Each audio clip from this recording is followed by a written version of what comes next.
बांगलादेशातील सामाजिक वातावरण दिवसेंदिवस कलुषित होत चाललं आहे, कारण इथं असलेल्या अल्पसंख्याक हिंदूंना सातत्याने अपमानास्पद वागणूक दिली जात आहे। हिंदूंची धार्मिक स्थळं अर्थात मंदिरं उद्ध्वस्त केली जात आहेत। हिंदूंच्या घरांना लक्ष्य करून त्यांची नासधूस केली जात आहे। असं असताना याविरुद्ध आवाज उठवणाऱ्या धर्मगुरूंवर मात्र देशद्रोहाचे गुन्हे दाखल करत त्यांना अटक केली जात आहे। एवढ्या सगळ्या गोष्टी होऊनही बांगलादेश सरकार मात्र हिंदू अल्पसंख्याकांवर होणारे हल्ले थांबवण्यासाठी प्रयत्न करतानाही दिसत नसल्याने जगभरातून बांगलादेशवर रोष व्यक्त होत आहे। त्याच पार्श्वभूमीवर आध्यात्मिक गुरु देवकीनंदन ठाकूर यांनी बांगलादेशातील हिंदू समाजावर होणाऱ्या हल्ल्यासंदर्भात बोलताना म्हटलंय की बांगलादेशातील हिंदूंसाठी तिथंच एक वेगळं हिंदू राष्ट्र निर्माण करा। लोकांनीही त्यांच्या या मागणीला समर्थन दिलं आहे, पण खरंच बांगलादेशातून वेगळं हिंदू राष्ट्र बनायला हवं का? या संदर्भात देवकीनंदन ठाकूर यांनी काय म्हटलंय तेच आपण या व्हिडिओच्या माध्यमातून जाणून घेणार आहोत। नमस्कार, मी गजानन पौळ आणि तुम्ही पाहताय ऋतम मराठी। बांगलादेशात सत्तापालट झाल्यानंतर तिथल्या हिंदू समुदायातील व्यक्तींवर सातत्याने अन्याय होत आला आहे।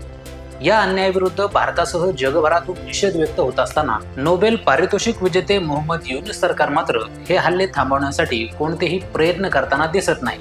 वारंवार एका विशिष्ट धर्मियांना टार्गेट करून असे हल्ले होत असतील तर देवकीनंदन यांनी केलेली मागणी रास्त असल्याची भावना व्यक्त होत आहे।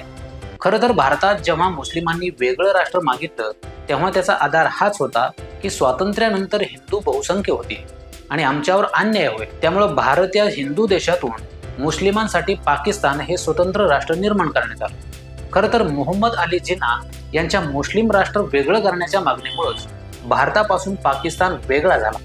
पण आता हीच मागणी बांगलादेशातल्या हिंदूंनी केली तर काय चुकलं, असं देवकीनंदन यांनी म्हटलं आहे।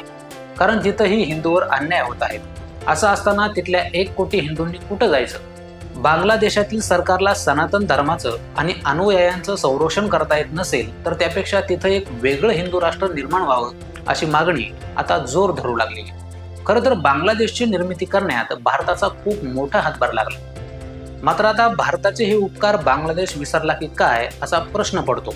सुरुवातीला धर्माच्या आधारावर पूर्व बंगालला भारतापासून वेगळं करून पाकिस्तानशी जोडलं गेलं, तेव्हा पाकिस्तानने जमिनीसाठी पूर्व बंगालला आपला एक भाग करून घेतलं खरं, परंतु बंगाली नागरिक आणि बंगाली भाषा यांना कधीच आपलं मानलं नाही।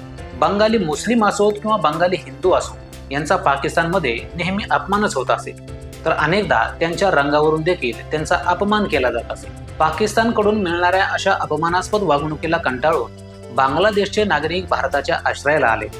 अखेर 1971 साली भारताने पाकिस्तानशी युद्ध करून बांगलादेशला स्वातंत्र्य मिळवून दिलं।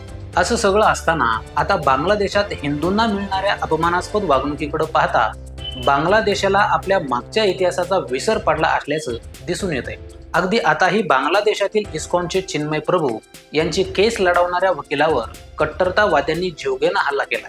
या हल्ल्यानंतर वकील रोमेन रॉय सध्या जीवन आणि मृत्यूशी झुंज देत आहेत। एकूणच बांगलादेशातील हिंदू समूहावर होत असलेले हल्ले पाहता आणि बांगलादेश सरकारचं निष्क्रिय धोरण पाहता वेगळ्या हिंदू राष्ट्राची मागणी वाढण्याची शक्यता अधिक प्रबळ होऊ शकते। या संदर्भात तुम्हाला काय वाटतं? देवकीनंदन ठाकूर यांनी केलेली मागणी योग्य आहे का ते आम्हाला कमेंट करून जरूर सांगा आणि असेच माहितीपूर्ण व्हिडिओज पाहण्यासाठी ऋतम मराठी न्यूजला सबस्क्राईब करा।